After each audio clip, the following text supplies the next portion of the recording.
අයිබෝන් කියලා සාදරෙන් ආදරෙන් පිළිගන්නවා මිස්ටර් පොලිටිකල් YouTube නාලිකාවට හුණ්ඩුවේ ඉඳලා අද කතාව හුණ්ඩුව ගැන වීඩියෝ 9ක් තියෙනවා channel එක subscribe කරන්න bell icon click කරන්න notification දාගන්න වීඩියෝ බලද්දි like කරන්න comment කරන්න share කරන්න WhatsApp කරන්න පුළුවන් ඒ වගේම මට Facebook page එකක් තියෙනවා Mr. BISL political page එක පැත්තේ එන්න follow එකක් දාන්න message එකක් දාන්න පුළුවන් chep එක නෝන ඕනම කෙනෙක්ට ඉතින් මුලින්ම කියන්න ඕනේ ඔන්න ඒ දවස්වල මහින්ද මහත්තයාගේ ගෝඨාභය මහත්තයාගේ කාලේ කිව්වනේ තෙල් පෝලිං වල ඉන්නකොට මිනිස්සු මැරෙනවා අපි මුංග පන්නන්න ඕන එක ගා එහෙම දැඟලුවානේ ඔන්න මේ තියෙන්නේ තෙල් පෝලිමේ සිටි අයෙකු හෘදයාබාධයකින් මරුට කුරුණෑගල පැත්තේ මැරිලා තියෙන්නේ මොකද දැන් කියන්නේ මේ වගේ අවස්ථාවක් ආවොත් කොහොම නටයිද අනුර විපක්ෂයේ හිටියානම් JVP 70 පෙරේත ගෙවල මුස්පේන්තු 70 හිටියානම් කොහොම නටයිද දැන් අපේ විපක්ෂය කෝ වැඩි නටන්නේ නැහැ කියවන්නේ නැහැ කතා වෙන්නේ නැහැ ඇයි වෙනවනේ විපක්ෂයේ හැටි කොහොමද කියලා හරි එහෙනම් අපි යමු මේ හුණ්ඩුවේ කතාවට අනුර මහත්තයා කියනවා අපේ ලංකාවට හුණ්ඩුවල්ලු අපේ රට දැන් එහෙම කියන්න ඕනේ නැහැ හුණ්ඩුවේ ජනාධිපතිතුමා එහෙම කියන්න ඇත්තටම හොඳ නැහැ ජනාධිපති කෙනෙන්නේ ඒ වගේම රටේ මිනිසුන්ට තියෙනවා රට ගැන අභිමානයක් එහෙම නැත්නම් පොඩි ඒ කියන්නේ සතුටක් මේ රටේ ඉපදුන එක මෙහෙමයි අපේ රට මෙහෙමයි කියලා අර පොඩි කාලේ ඉඳන් ඉගෙන ගත්ත පොඩි හැඟීමක් තියෙනවා රටේ මිනිසුන්ට. එතකොට දැන් මේ විදියට මෙහෙම කතා කරන එක හොඳද? ඒ වගේම අද මම ගෙනලා තියෙන වීඩියෝ 9න් වීඩියෝ 8ක් එක දිගට ඔයාලට බලන්න පුළුවන්. ඒ වීඩියෝ 8 සමහර අවස්ථාවලදී මේ රට ගැන අනුර මහත්තයා කලින් කිව්ව ඒවා තියෙනවා. විපක්ෂයේදී මේ රට මුතු ඇටයක්. මේ රට දියුණු කරන්න පුළුවන් ලස්සන රටක්. ඒ කියන්නේ මාර කතන්දර මේ රටට කිව්වේ. මෙහෙම රටක් ඇයි මෙහෙම පාලනය කරන්න එක ගා තමයි මේගොල්ලෝ ඒ දවස්වල ඡන්ද ව්‍යාපාරයේ ගෙනිච්ච මිනිසුන්ව රැවට්ටුවේ. දැන් අන්තිමට මිනිහටම මල පැනලා මිනිහා කියනවා මේක රටක්ද මේක හුණ්ඩුවක් කියලා. ඉතින් එහෙම කියන්න හොඳද? ඒ වගේම තව කියන්න ඕනේ මේ මිනිස්සුම තමයි JVP පෙරේත කුහක 70ම තමයි මේ රටට දියුණු වෙන්න අවස්ථාවක් දුන්නේ නැත්තේ. මොකක් හරි ලොකු දෙයක් කරන්න හැදුවොත් ඇයි මෙච්චර ලොකු දෙයක් කරන්නේ කියලා අහපු මිනිස්සු තමයි මේ අද කතා කරන්නේ. ලොකු වරායක් හදනකොට මොකටද මෙච්චර ලොකු වරායක්? එතකොට ලොකු බලාගාර හදනකොට මොකටද මෙච්චර ලොකු බලාගාර? එතකොට සමහර අවස්ථාවලදී කිව්වා තෙල් ටැංකි තියෙනවා 90 ගාණක් නේද? 99ක්ද කොයිද තියෙනවා? අපිට තෙල් ටැංකි 24ක් ඕනේ. නව කම්පැනි එකට 9ක් 10ක් විතර තිබුණාම හොඳටම ඇති. ඉතුරුව අපිට වැඩි. මොකටද මෙච්චර ගොඩක් තෙල් ටැංකි? මෙන්න මෙහෙම අහපු අනුර කුමාර දිසානායක දැන් කියන කතාව හුණ්ඩුවල්ලු. ඕගොල්ලන්ට මේ වචන නම් ඊයේ දවසේම අහන්න පුළුවන් වෙන්නේ නැතිනේ. හැබැයි මේ කතන්දර ටික ඔයාලගේ ඔළුවට දෙන්න ඕනේ නේද? ඇයි අපේ රට මෙච්චර හොඳ රටකට මිනිස්සයා හුණ්ඩුවක් කිව්වේ? උම්ම තමයි මේක හුණ්ඩුවක් කරන්න ජනාධිපතිවරුන්ට පුෂ් එක දුන්නේ. හැබැයි ඕගොල්ලෝ දන්නවා මහින්ද මහත්තයා නම් උන්ට වැටෙන්න ගියේ නැහැ, උන්ට ඇඹරෙන්න ගියේ නැහැ. පුළුවන් උපරිම 150ක් 60ක් මහින්ද මහත්තයා ගේම් එක ගහලා දුන්නානේ. ආයි මොකටද හයිවේ කියලා ඇහුවම ගහලා දුන්න හයිවේ ලංකාව වටේම. මොකටද මෙච්චර බලාගාර කිව්වම ගැව්වා ලොකු බලාගාරේ. එතකොට මොකටද මෙච්චර ලොකු වරායවල් හදන්න කියලා ඇහුවම ගැව්වා හම්බන්තොට වරායක්. මොකද මේ මුහුද ගොඩ කරලා තව නගර හදන්න කිව්වම ගැව්වා පෝට් සිටිය. ලංකාව හුණ්ඩුවක් වගේ පේනවා නම් මහින්ද මහත්තයා ඒක පොඩි කෑල්ලකින් හරි අබෑටයකින් හරි තව ටිකක් ලොකු කරන්න උත්සාහ කරලා තියෙනවා. හැබැයි අනුර මොකද ඒ දවස්වල කරේ? JVP මාලිමා 70 මොනවාද අන්තිම කාලේ කිව්වේ? රටට මෙහෙම කරන්නේ ඇයි අච්චරද ඕනේ? අපිට මෙච්චර තිබ්බම ඇතිනේ ඒකක. අන්තිමට මුම්ම දැන් කියනවා මේක හුණ්ඩුවල්ලු ඇයි මේක රටක්ද? මේ අනුර මහත්තයා ඔයාගේ කට තමයි අනුර මහත්තයා කට. ඔයාලට මෙහෙමයි කටින් නම් කතා කරන්න පුළුවන් සුපිරියටම.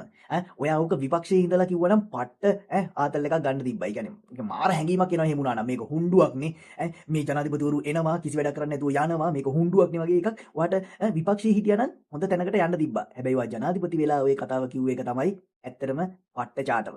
අපි වීඩියෝ 8ක් බලලෙමු එක දිගට 9 වෙනි එක මම දෙන්නම් මම පොඩි කමෙන්ට් එකක් දුන්නට පස්සේ. එහෙනම් වීඩියෝ 8ක් එක දිගට බලලෙමු. යක් මේ හුණ්ඩුවේ ජනාධිපතිතුමාගේ කතන්දර.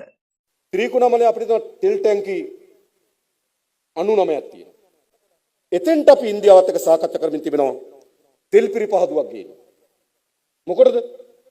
තෙල් පිරිපහදු කරලා අර ගබඩාවල තැම්පත් කරලා ජාත්‍යන්තර වෙළඳපොළට විකුණන්න. ට්‍රේඩින් වලට අපි යන්න ඕන. මොකද අපිට 99ක් අපේ රට ගබඩා කරගෙන ඉන්න වැඩි අපතේ යනවා. අපිට තියෙනවා 24ක් ලංකා කංචතෙල් නීතික සංස්ථාවට 24යි තියෙන්නේ අනිත් එක ඕගොල්ලන්ගේ ආණ්ඩුවේ විකුණලා තියෙන්නේ ඉන්දියාවට හරිනේ ඕගොල්ලන්ගේ ආණ්ඩුවේ විකුණපුවා තියෙන්නේ අපි ඒ 24 ගත්ත අපේ තෙල් සංස්ථාවට තව IOC එකක් තියෙනවා ඒගොල්ලන්ටත් අපි යම් ප්‍රමාණයක් දෙන්න එකඟ වුණා 9ක් 10ක් වගේ දුන්නා අපි ඒගොල්ලන්ට එහෙම වුණාම මොකද උනේ අපිට ඉතුරු වුණා 61ක් තෙල් ටැංකි 61ක් දැන් තියෙනවා IOC එකට යම් ප්‍රමාණයක් තියෙනවා 24ක් අපිට තියෙනවා 61ක් ඉතුරුව තියෙනවා ඒ කියන්නේ මෙට්‍රික් ටන් 9,10,000 ගබඩා කරන්න පුළුවන් හැබැයි ඒකේ ගබඩා කරලා අපිට තෙල් අපේ රට තෙල් වලට එච්චර කබඩා ඕනේ නෑ. අපි ඉන්දියාවට කිව්වා අපි අපේ තෙල් සංස්ථාවයි ඉන්දියානු සමාගමක එකතු වෙලා අපි ඒකාබද්ධ සමාගමක් හදනවා. මේ රට හදන්න බැරි නම් හදන්න රටක් නෑ ලෝකේ. ඒ අපේ රටේ ගොඩනැගීමේ ප්‍රධාන මූලික පදනම් තුනක් තියෙනවා. අවංකභාවය, සාමිකත්වය සහ කැපකිරීම. ඊට පස්සේ රටේ සම්පත්, රටේ පිහිටීම, රටේ මානව සම්පතේ ස්වභාවය ඉතා හොඳින් කළමනාකරණය කරපු නව ආර්ථික සලස්මකට අපේ රට පරිවර්තනය කරන්න ඕනේ. දැන් අපි පටන් ගන්න ඕනේ. 1800ක් දෛනික ඕන ගබඩා තියෙන 8000ක. තේරුම් ගන්න පුළුවන් ප්‍රශ්නේ. දින 5කටවත් ගෑස් ගබඩා කරන්න බැරි තත්ත්වයක් මතුවලා තිබෙනවා. ඒ නිසා දැනුත් කරලා තියෙන මොකද්ද? මාලදීවිනේ නැවක් නතර කරගෙන තියෙනවා. ඒ නැවෙන් පොඩි පොඩි නැව් වලින් 8000 දවසක් කර දවසක් ගේනවා. මේ රටවල්ද මේවා? මේවා තමයි හුඬු. මේවා රටවල් නෙමෙයි. කයිය නායකලා විතරයි අවසානේ. දැන් මෙතන තද ඇවිල්ලා ජනාධිපතිතුමා කියනවා රටවල් මේ හුඬුඩු. මේ ඒ හුඬුවේ ජනාධිපති ඇවිල්ලා කියන්නේ මෙතන. මේ රටවල් කියනවා. මේ රට එයාට රටක් නුනට එයාට හුඬුවක් වුණාට අපිට රටක් මේක. මේ ශ්‍රී ලංකාව කියන අපේ රට හුඬුවක් කියනවනම් හුඬුවේ ජනාධිපති තමයි මේ ඇවිල්ලා කතාව කියන්නේ. ලැජ්ජ වෙන්න ඕනේ. මේ රට හුඬුවක් කියලා කියපු ජනාධිපතිට. මේවා රටවල්ද හුල්ලු රටටත් අපහාස කරලා රටට අනුරට ලොකු මදි වෙලා. දැන් ලොකු පොරක්නේ මේ රට මදි. යාට ඉන්දියාව විතර එකක් ඕනේ නැතිනේ. රට හුඬුවක්ද කියලා අහන්නේ. මේ රටවල්ද මේවා? මේවා තමයි හුඬු. මේවා රටවල් නෙමෙයි. ජනාධිපතිතුමනි, ඔබත් මමත් දෙදෙනාම ආදර කරන ශ්‍රී ලංකාව නැමැති ආදරණීය දරුවා මම මහත් සෙනෙහසින් ඔබ වෙත බාර දෙනවා.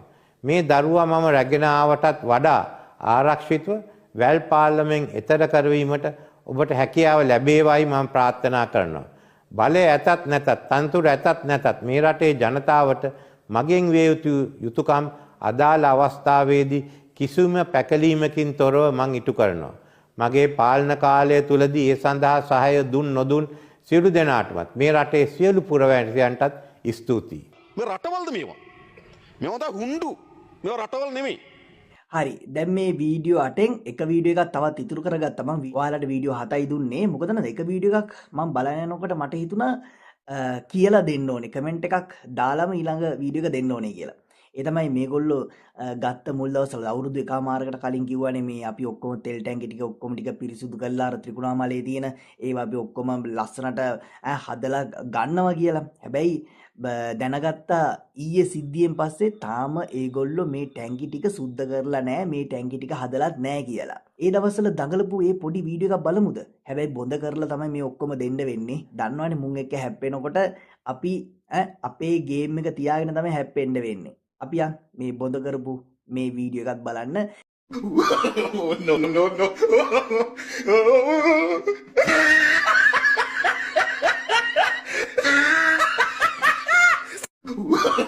no no no no.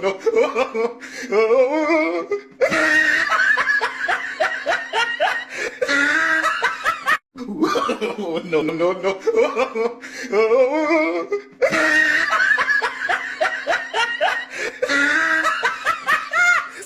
ඔහි විදියට තමයි ඒ දවස්වල ටැංකියාසේ රිංගල නැටුවේ. අයියෝ. දැන් මේ එක වීඩියෝ එකක් මම තියාගත්තනේ. ඒ වීඩියෝ එක මම තියාගත්තේ කියලා දන්නවද? මේ හුඬුව කියලා අනුරගේ කටින් අනුර කිව්වට පස්සේ ඒක හොදන්න හදනවා. ඒක හොදපු කිහිප දෙනෙක්ගේ වීඩියෝස් මම දැක්කා. හැබැයි මම ඔක්කොම වීඩියෝස් ටික අරගත්තේ නැහැ. එකක් ඔයාලට දෙන්නම්. අපි බලමු මේ හොදන හේදිල්ල කොහොමද කියලා. බොහෝ දෙනාට රිදිලා තියෙනවා මේ හුඬුව කිව්වද කියලා ජනාධිපතිතුමා එතුමාගේ කතාවේදී. මං හිතන්නේ උපමාව තේරුම් ගන්න බැරිකම පිළිබඳව විපක්ෂයාට කනගාටුව ප්‍රකාශ කරනවා. හුඬුවක් කිව්වේ හුඬුවක් බවට පත් කරලා මේක රටක් ලෙස පාලනය කරලා නැහැ. හුඬුවක් ලෙස තමයි අද අපිට රට බාර ගන්න වෙලා තියෙන්නේ.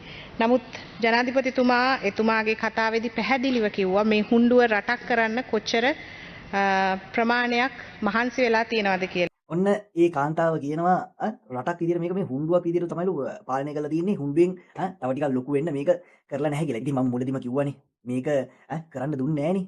ඔයාගේ අය කියන්නේ මේ කාන්තාවට කියන්නේ මට මේ කාන්තාවේ නම මතක නැහැ. මේ කාන්තාවට කියන්නේ. ඉතින් ඔයාලගේ ජනාධිපති හුඬුවේ ජනාධිපතිතුමා තමයි මේව ඔක්කොම නතර කරේ. ඉන්නවා. එහෙ බැලුවම මෙහෙ පේන හාදයා, හඳුනා, ලාල්, එතකොට බිමල්, එතකොට ටින්ටින් මෙන්න මේ වගේ කට්ටිය තමයි ඊට දවසට නැටුවේ. නටලා මේක හරියට හදන්න දුන්නේ නැහැ. එන ගේමක් දීලා මහින්ද මහත්තයා හදාගත්තේ. හයිවේ මොකටද කියලා ඇහුවම බොහොම අමාරුවෙන් හැදුවා හයිවේ. ඉතින් ඒක තමයි දැන් හයිවේ එකක් තිබුණ නැතුණා නම් මේ රටේ එන තාමත් අර හිතා ගන්න බැරි පොඩි තැනකනේ තියෙන්නේ නේද? වලායවල් හදලා බෝඩ් සිටි හදලා නෙළුම් කුළුණු ගහලා බිල්ඩින් හදලා අම්මට සිරි වෙන්න ඔක්කොම හදාගෙන මේ හුණ්ඩුවෙන් එළියට එන්න බේසමක් වාජනයක් එහෙම කරන්න දඟලන විට තමයි ඉතින් ඕගොල්ලෝ කෑ ගැහුවේ. ඕගලන්ගේ හුණ්ඩුවේ ජනාධිපතිතුමා දැඟලුවේ. ඉතින් ඇයි ඔයාලා ඔහොම කියන්නේ නේ? ඇත්තටම හුණ්ඩුවක් වුණත් හැබැයි අපි හුණ්ඩුව කියන වචනේ පාවිච්චි කරනවද? මට නම් ඇත්තටම නිකක් අර අවුල් වුණා. හුණ්ඩුව කියලා කිව්වට පස්සේ මම මුලින් බැලුවා මොකද්ද මේ හුණ්ඩුව කියන්නේ කියලා. ඊට පස්සේ තමයි අයියෝ තේරුනේ මෙහෙම කියන්න හොඳ නෑ. කොච්චර කේන්ති ගියත් අනුරට කේන්ති යනවා. මොකද දන්නවද මේ දවස්වල මේ ගෑස් පොලිමනේ තාමත් ගෑස් පොලිම අදටත් ගෑස් පොලිම මේ කියද්දිත් ගෑස් පොලිම තියෙනවා. ඒකට දැන් මිනිහට පොඩ්ඩක් මල පැනලා තියෙන්නේ දැන් පොලින්නේ මිනිස්සු දැන් අනම්මනම් කතන්දර කියන හින්දා මිනිහට මල පැනලා. ඉතින් මල පැන්නත් මොකක් කරත් මොනා වුණත් එහෙම කියන්න හොඳ නෑනේ. එහෙම කියන්න හොඳ නෑ. තමන්ගේ රටේ ඒ කියන්නේ ජනාධිපතිනේ අනික එතකොට දැන් අපිට කියන්න වෙන්නේ ඇත්තටම හුණ්ඩුවේ ජනාධිපති.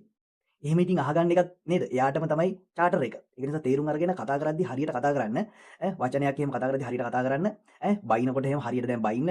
අපිත් එහෙම තමයි මටත් ඒ දවස්වල කේන්ති යනකොට මමත් බයිනවා හොඳටම. හැබැයි දැන් මම තේරුම් අරගෙන තමයි මේවා හරියට නේද පාලනය කරගන්නේ. ඉතින් ඒක නිසා ඔයාලත් පාලනය වෙන්න ඕනේ. දැන් ඕගොල්ලෝ විපක්ෂයේ නෙමෙයි ඉන්නේ. ඉතින් ඒක නිසා චුට්ටක් පරිස්සම් ඇතුව වචන පාවිච්චි කරද්දි. නැත්තම් නේද මිනිසුන්ටත් දුක හිතෙනවා. ඒ මිනිසුන්ව රැවට්ටුවා කියලා. මොකද ඒ දවස්වල කිව්වා මේක මුතු වැටයක්. මේක අපි හදලා ගන්නම් හදලා දෙන්න අපිට ඡන්දෙ දෙන්න කියලා. දැන් අන්තිමට කියලා මේක හුණ්ඩුවක් මේ මොකද්ද මේක රටක්ද කියලා. ඒ නිසා තේරුම් අරගන්න. එහෙනම් අද වැඩසටහන අවසන් කරනවා. අපි ඊළඟ දවසේ හමු වෙමු. අයිබෝවන්.